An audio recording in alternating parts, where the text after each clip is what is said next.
இது என்னுடைய வேத வாக்கு, வள்ளுவர் சொன்ன வாக்கு.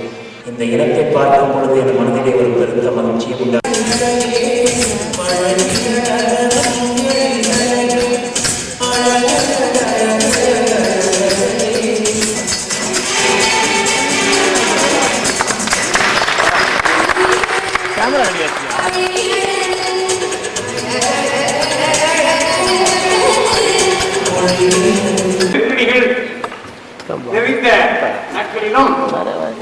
இங்கு வருகிறதற்கும் திரு வைகோ அவர்களுக்கு நன்றி கூறி திரு பாபு அவர்கள் இந்த ஆண்டு விழா மலரை அவரிடம் கூறி விடைபெறுகிறோம். வணக்கம்.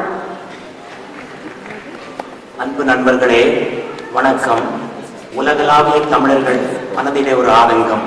கண்ணகி சிலை எடுக்கப்பட்டது. ஐயா அவர்கள் விளக்கமான ஒரு விரிவுரை தந்தார்கள். ஆனால் தமிழகத்தில் இருந்ததை எடுத்து விடலாம், தமிழ் மக்கள் இதயத்தில் இருந்ததை எடுக்க முடியாது என்ற ஒரே நோக்கோடு